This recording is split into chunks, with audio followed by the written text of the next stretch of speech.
कुरान मजीद में सूरह बकरा है और सूरह बकरा की मैंने जो आयात बय्यनात तिलावत की हैं, अल्लाह रब्बुल आलमीन ने इरशाद फरमाया है कि रमज़ानुल मुबारक का महीना वो महीना है उन्ज़िल फ़ीहिल कुरान, जिसमें कुरान नाजिल किया गया। और अल्लाह ताला ने फरमाया हुदल लिन्नास, ये कुरान लोगों के हादी है, रहबर है, रहनुमा है, ये हिदायत का सरचश्मा है। बय्यनात मिनल हुदा, हिदायत के वाज़ेह दलाइल इसके अंदर मौजूद हैं। इंशाअल्लाह कभी फ़ज़ाइल कुरान पे बात होगी तो आपसे इस हवाले से बात होगी। और अल्लाह ताला ने फरमाया बल फुरक़ान, हक़ और बातिल के अंदर फ़र्क करने वाली वो कसौटी है कि जिसमें आपको वाज़ेह तौर पे पता चल जाता है कि ये दुरुस्त है और ये गलत है। इन सिफ़ात का हामिल कुरान जिस महीने में नाजिल हुआ वो महीना रमज़ान का है।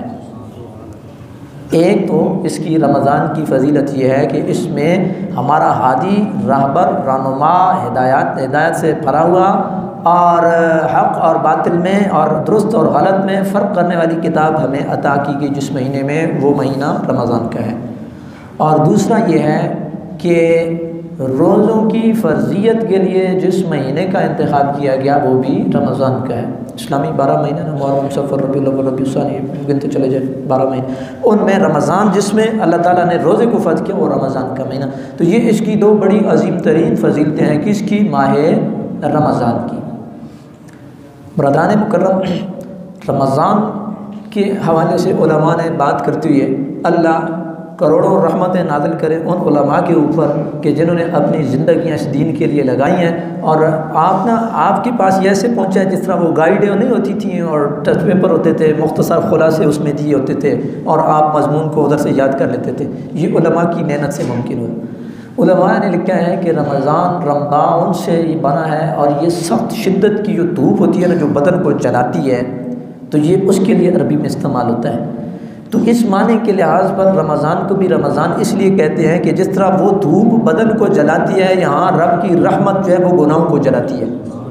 इंसान के ऊपर जो गुनाहों का जंग लगा होता है वो अल्लाह ताला इस माह मुबारक की बरकत से आदमी को पाक और साफ़ करता है। जिस तरह भट्टी में ना आप लोहे को डालते हैं और उसके अगर जंग आलूद हो तो वो भट्टी जो है और उसकी गर्मी वो जंग को जला करके बिल्कुल उसको साफ़ करके बाहर निकालती है। तो मोमिन की मिसाल भी ऐसी है, जो अल्लाह ताला ने जिसको मौका दिया एक दफ़ा रमज़ान से गो थ्रू हो जाए तो अल्लाह ताला उसके ऊपर मेहरबानी करता है, यकीनन करता है। इसलिए कि बड़े असबाब हैं, रोज़े मेरा रमज़ान में बख्शिश के बड़े असबाब हैं।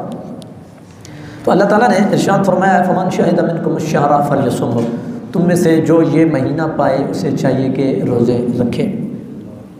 इसको एक फ़िकी मसले के तौर पे भी ज़हन में रखें शायद को, तुम में से जो रमज़ान के महीने को हाज़िर पाए तो वो रोज़ा रखे। तो बाहर से एक बंदा सफ़र करके आया है और पाकिस्तान में रमज़ान चल रहा है, तो उसने इधर आके फमन शाहिदा मिनकुम अश-शहरा, उसने बेशक एक दिन पहले रखा था। कोई मशरिक़ वस्ता में रहता है, वो अमेरिका वगैरह में या जो भी सऊदी अरबिया के साथ चलते हैं लोग, तो उसने बेशक एक महीने पहले रखा, 29 को पहुँचे, इधर आपका रोज़ा है, तो ये नहीं कहेगा कि वो कि नहीं जी मैंने तो नहीं रखना, मेरे पूरे हो गए।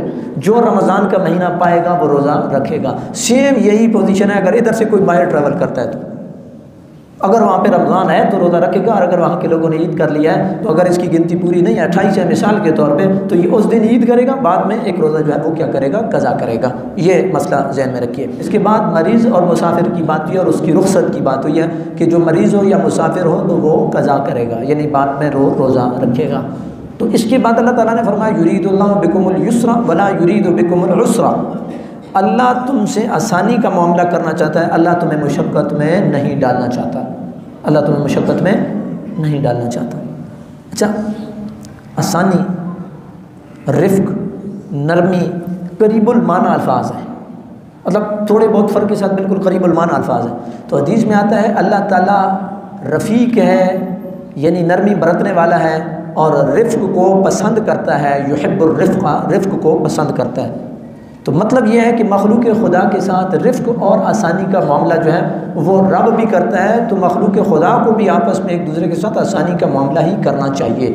अल्लाह ताला ने फरमाया है कि ये गिनती पूरी करो और वलितुकब्बिरुल्लाह अला मा हदाकुम, अल्लाह की बड़ाई बयान करो, अल्लाह की किबरियाई बयान करो इस बात पर जो उसने तुम्हें हिदायत दी है। उसने तुम्हें हिदायत दी है, उसकी मेहरबानी है तो तुम रोज़ा रखते हो। वगरना बड़ा मुश्किल है, बड़ी माजरत से। उस दिन मैं बैठे हुए बाहर तिलावत कर रहा था, तो 3 दिन पहले की बात है। एक बंदा आया, मैंने कहा पता नहीं कोई मसला होगा, तो वो दरवाज़ा बच्चे ने खोला तो उसने बोतल उठाई हुई थी।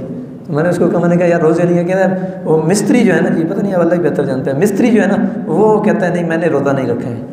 तो अल्लाह की मेहरबानी के बगैर ये मुमकिन नहीं। अगर आपको अल्लाह ने तौफीक दी है ना कि आप रोज़ा तोड़ लगा रहे हैं और निभा रहे हैं, तो 11 महीने आप खाते रहते हैं पीते रहते हैं, और अगर एक ये महीना भी आपसे ये क़ुव्वत और ये नेकी की तौफीक सलब कर ली जाए, तो फिर आपको अपनी किस्मत पे रोना चाहिए। और अगर रब ने ये तौफीक दी हुई है, तो फिर आपको उस रब की इस दी हुई तौफीक के ऊपर रब की बड़ाई बयान करनी चाहिए कि अल्हम्दुलिल्लाह मेरे मालिक तूने ये मेहरबानी की है। और इसीलिए ना एक दुआ है, पीछे आप सुन के भी आया है, मैंने आपकी गोश गुजार भी किया है। हिदायत ये मिन जानिबिल्लाह होती है, और इस हिदायत के ऊपर इस्तिकामत की दुआ मांगा करे। कुरान ने तलकीन किया है, रब्बना ला तुज़िग़ क़ुलूबना बअद इज़ हदैतना व हब लना मिन लदुनका रहमा इन्नका अंतल वहाब इलाहुल आलमीन। जब तूने हिदायत हमें दी है, तो हिदायत देने के बाद हमें हमारे दिलों को टेढ़ा ना कर देना, यानी कहीं हम हिदायत से वो बरगश्ता ना हो जाए, हिदायत से फिर ना जाए। तो रब्बुल आलमीन ने इरशाद फरमाया कि जो रब ने तुम्हें हिदायत दी है, यानी तुम्हें नेकी करने की ये तौफीक बख्शी है कि तुम रोज़े रख रहे हो, इस रब की हिदायत के ऊपर रब की किबरियाई और बड़ाई बयान करो, ताकि तुम्हारा शुमार शुक्रगुजार बंदों के अंदर